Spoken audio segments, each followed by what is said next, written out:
Hi guys, welcome to my channel NSK family vlogs. Okay, இன்றைக்கி என்ன பார்க்க போகிறோம்னா வாட் ஐ டூ இன் எ டே. ஒரு நாள் நான் என்னென்ன ஒர்க்ஸ்லாம் பண்ணுறேன் அப்படின்னு தான் உங்களுக்கு காட்ட போகிறேன். காலையில் எழுந்திரிச்சதுக்கப்புறம் என்ன பண்ணுன்னா டீ காஃபி. காஃபி தூள் இல்லை, ஸோ அதனால் டீ போட்டு 2 பேரும் நானும் ஹஸ்பண்ட் குடிச்சிட்டு அவங்களுக்கு லஞ்ச் ப்ரிப்பேர் பண்ண ஸ்டார்ட் பண்ணிட்டேன். இன்றைக்கி என்ன வேணும்னா சாம்பார், கோவக்காய் ஃப்ரை, சாதம். அப்புறம் பிரேக்ஃபாஸ்ட்டுக்கு உப்புமா பண்ணியிருந்தேன். இப்போது ஹஸ்பண்டுக்கு லன்ச் பேக் பண்ணிகிட்ருந்தேன். பேக் பண்ணிகிட்ருக்கும் போதே என் பையன் வேறு எந்திரிச்சு வேறு பார்த்துட்ருந்தான். எனக்கு வேறு டென்ஷனாக இருந்தது. காலைல அவன் தூங்கிட்டு இருந்தானா எல்லா ஒர்க்கையும் முடிச்சிடலாம் ஈஸியாக. இல்லைன்னா எந்திரிச்சானா நடுவில் அவனை வேறு பார்த்துட்டு வரணுமா. ஸோ அதனால் கொஞ்சம் கஷ்டமாக இருக்கும். ஹஸ்பண்டுக்கும் உப்புமா எடுத்து கொடுத்துட்டேன். இடையில எந்திரிச்சுன்னா சார் வேறு எந்திரிச்சு விளாட ஆரம்பிச்சிட்டாங்க. உடனே பால் கேட்டால் அம்மா கொடுன்னு சொல்லிட்டு நானும் கொடுத்தா நீங்கள் தான் கொடுக்கணும்னு சொல்லிட்டு வாங்கவே மாட்டேன்ட்டான். ஸோ அதனால் என்ன பண்ணுறதுன்னு சொல்லிட்டு நானே கொஞ்சம் நேரம் போய்ட்டு உட்காந்துட்டு பார்த்தா ஒரே மர்சியாக இருக்குது.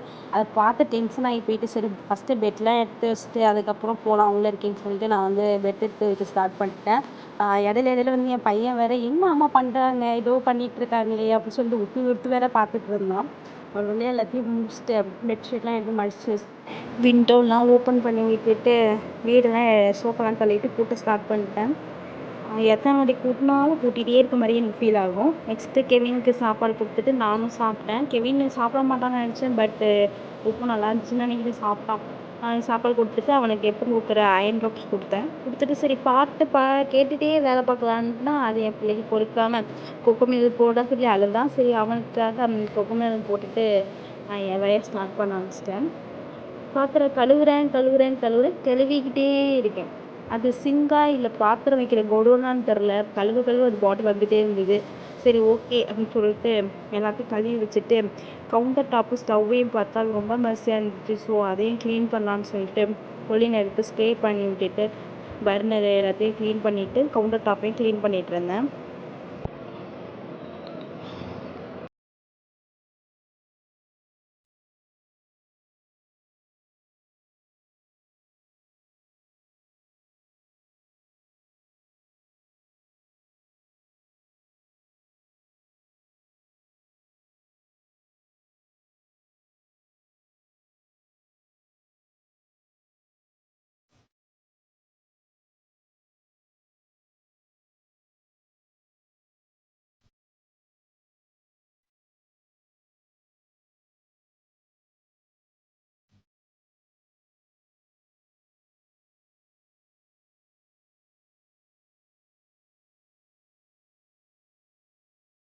க்ளீன் பண்ணதுக்கப்புறம் பார்க்கவே சூப்பராக இருந்தது. அதுக்கப்புறம் கெவினுக்கு ஸ்நாக் கொடுத்துட்டு நான் வெளியில் கோலம் போடலான்னு சொல்லிட்டு மாப் போட்டுட்டு கோலம்லாம் போட்டு முடிச்சதுக்கப்புறம் அவன் கொஞ்சம் நேரம் விளாட கூப்பிட்டான். நானும் போயிட்டு கொஞ்சம் நேரம் அவங்க கூட விளாண்டா கொஞ்சம் எங்கேஜாக இருப்பான்னு சொல்லிட்டு அவங்களும் விளாண்டுட்டு இருந்தேன்.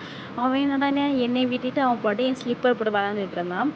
கொஞ்ச நேரம் கழித்து அவனுக்கு சாப்பாடு கொடுத்துட்டு மறுபடியும் அவன் விளாட ஸ்டார்ட் பண்ணிட்டு அவங்க வீடு ஃபுல்லாக மறுவாட்டி குப்பையாக்கிட்டாங்க. நான் மறுவாட்டி ஃபுல்லாக மாப் போட்டு க்ளீன் பண்ணிவிட்டு நான் போயிட்டு குளிச்சுட்டு வந்துட்டேன். குளிச்சதுக்கப்புறம் லைட்டாக பசிக்கிற மாதிரி இருந்துச்சு. ஸோ அதனால் சாப்பாடு போட்டு சாப்பிட்டுட்டு மாவு அரைக்க ஸ்டார்ட் பண்ணிட்டேன். மாவு சைட் பை சைடு அரைஞ்சிட்டே இருக்கும்போது நான் சாமி கும்பலான்னு சொல்லிட்டு விளக்கெல்லாம் வாஷ் பண்ணிவிட்டு அதுக்கு மஞ்சள் குங்குமம் வச்சு ரெடி பண்ணிகிட்டு இருந்தேன்.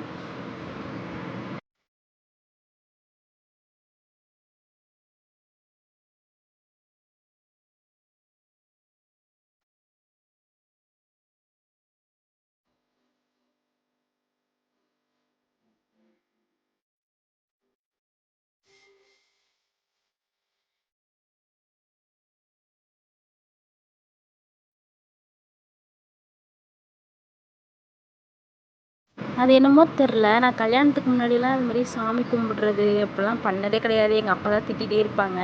ஆனால் கல்யாணத்துக்கு அப்புறம் எனக்கு அந்த டியூஸ்டே ஃப்ரைடேலாம் சாமி கும்பிடலைன்னா தூக்கமே வர மாட்டேது. அந்த ஒரு பாசிட்டிவ் வைப் என்னை ரொம்ப ரொம்ப க்ளோஸ் டு ஹார்ட் ஆகிடுச்சு. ஸோ அதனால் என்ன நடந்தாலும் நான் சாமி கும்பிட்றது மட்டும் விடவே மாட்டேன். ரொம்ப பிடிக்கும். அப்புறம் கெவினுக்கு கொஞ்சம் ஸ்நாக்ஸ் கொடுத்துட்டு நான் நைட் டின்னருக்கு ப்ரிப்பேர் பண்ண ஸ்டார்ட் பண்ணிட்டேன். தக்காளி தொக்கும் சப்பாத்தியும் தான். அப்புறம் கொஞ்சம் வெளில போயிட்டு வரலான்னு சொல்லிட்டு திங்ஸ் கொஞ்சம் வாங்கிட்டு கொஞ்சம் மழை வேறு பெஞ்சிட்டு இருந்துச்சா. ஸோ சூடாக காளான் சூப் குடிச்சிட்டு கெவினுக்கு கொஞ்சம் ஸ்நாக்ஸ் வாங்கிட்டு வந்துட்டு எங்கள் டின்னர் முடிஞ்சிடுச்சு. சப்பாத்தியும் தக்காளி தொக்கு வச்சு சாப்பிட்டுட்டு நாங்கள் தூங்க போயிட்டோம். இதுதான் என்னோடய ஒன் டேயான ஒர்க்கு. உங்களுக்கு பிடிச்சிருந்தா ஷேர் பண்ணுங்கள், லைக் பண்ணுங்கள், கமெண்ட் பண்ணுங்கள், சப்ஸ்கிரைப் பண்ணுங்கள்.